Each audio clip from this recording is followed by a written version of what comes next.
We didn't ask for this fight. We didn't ask for this fight. But Canadians are always ready when someone else drops the gloves.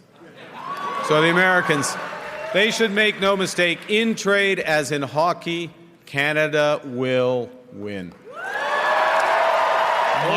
Mark Carney yesterday, his victory speech after a decisive win at the Liberal leadership. He got just about 86% of the vote on the first ballot. Let's talk a little bit more about Mark Carney and the challenges he's going to face in the next weeks. Robert Fife's with us. He's Ottawa bureau chief for the Globe and Mail. Robert, welcome back to the show.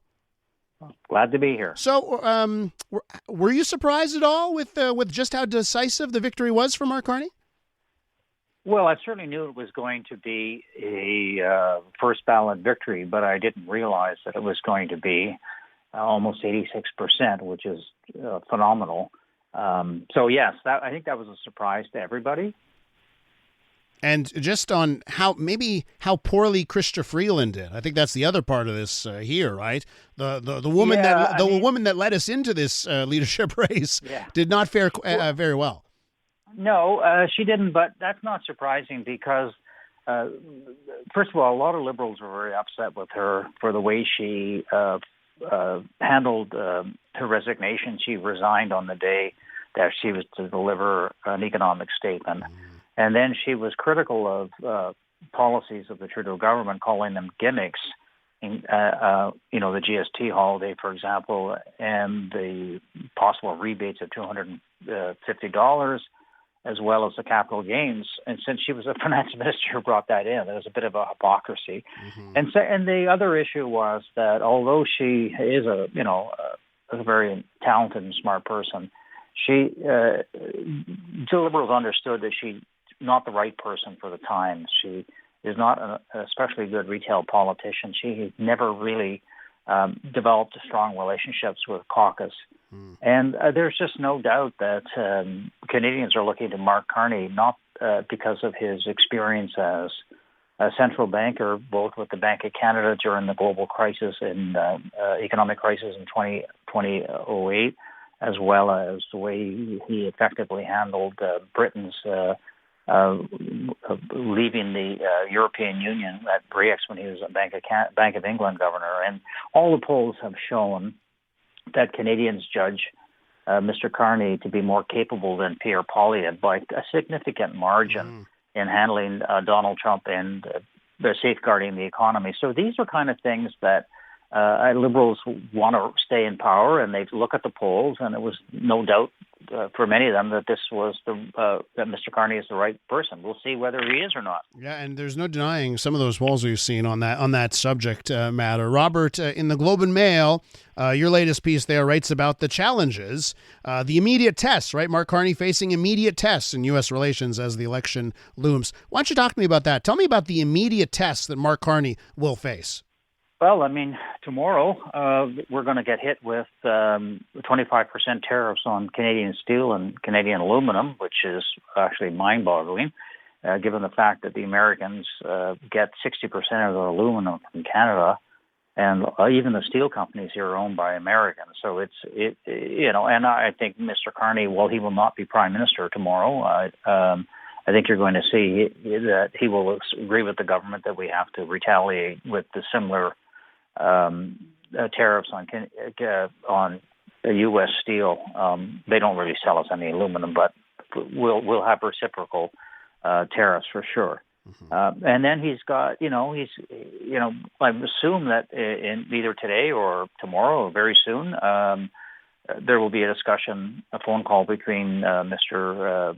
Carney and the Prime Minister, and we will see whether that is whether they can break new ground. I think that Mr. Carney wants to set the stage to his people say he doesn't want to be in a situation where he gets baited by the president, with annexing Canada and you're the 51st governor and all that sort of stuff. I don't think he's going to respond to that kind of stuff. So we will see, right? It'll be very, very interesting to see how he handles Donald Trump. On that, we saw it in his victory speech yesterday. He mentioned Donald Trump a lot. And I just wonder if you're trying to reset, if that makes a lot of sense. He targeted Donald Trump more than a few times in that speech, right? Well, you can expect he's going to target him because he wants to make the contrast between Pierre Poilievre and himself. So you're going to, he was saying that Poilievre will be on his knees with Mr. Trump, and that he's a Canadian carbon copy of Trump, and so the Liberals are going to go hard on that. And of course, the election campaign is going to be a focus on Trump because that is the ballot box issue. He's declared war on Canada, not only a trade war that can be very punishing to this country, but he's also talking about taking over the country and annexing it. So yes, it's going to be a significant part of the election campaign, and Mr. Poilievre is also going to be doing the same thing. We're with Robert Fife from the Globe and Mail. I want to ask you, Robert, about Mark Carney and the media, because he's avoided the media in a very big way. I'll tell you, the French media, Francophone media in this province, they're not happy at all with just how little Mark Carney showed up and did interviews here.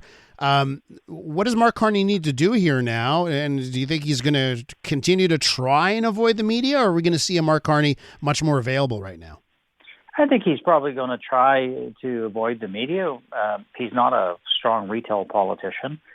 And we certainly saw during the leadership race that he would only take like 2 or 3 questions if he really pushed them, unlike Christopher Freeland, who was quite willing to take questions and tough questions from reporters. He hasn't been able to do that. In fairness, Mr. Poilievre isn't the best at it either. But it's a problem. And, when the election campaign gets on the way, reporters are not going to let him get away with 2 questions when we're following him around. So it's going to be an interesting period of time, and he's going to be tested by tough questions from reporters. But people are also going to be able to see how effective he is as a politician. Can he stand up in the French debate when you've got Blanchette and Poilievre are very good speakers in French, and he isn't. And excuse me. And then he's a wooden speaker, and what happens in the English debate where Poilievre is a skilled debater, and as is Blanchette. So it's going to be it's not a given that the Liberals are going to win this election campaign. Election campaigns really matter, but he has a lot going for him right now, and the Liberals at the convention yesterday were beaming because 2 months ago they looked like they were at death's door. That is true, right? It certainly seems like things have changed for the party. Let me ask you this, and it's not lost to me that it was one of your colleagues, Fred Plante from the Globe and Mail, that started this one, post one of the debates that the Liberals had, when he asked Mark Carney about Brookfield Asset Management and the moving of the headquarters. Seemed like Mark Carney played fast and loose with the truth there. That's the way I'll put it for this interview.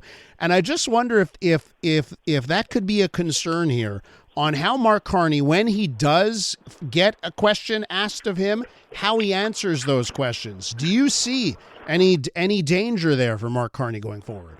Well, yeah. He certainly didn't like the question. He was, you haven't got your facts right. Well, no, the facts were right, and he wasn't truthful about what had gone down. And, he'd also dragged his feet on putting his assets in a blind trust. He's not going to do so. But these are all issues that, are going to cause him trouble. He's been a central banker where everybody looks up to him, and very few people are going to be in a situation where they, he's not used to people asking him tough questions. Financial reporters tend to be pretty easygoing with Bank of Canada, central bankers, but he's not a central banker anymore. He's going to be a prime minister, and he's going to be running an election campaign. He's going to have to take tough questions. Robert, what are you watching this week? What's your reporting to be focused on this week? Well, we'll see who the cabinet is. We'll see if there's that conversation with Mr. Trump, and we'll see who he selects as his chief of staff and other issues like that. It's going to be very, very fascinating to watch. Robert Fife from the Globe and Mail. Always a pleasure. Thanks so much. Thank you.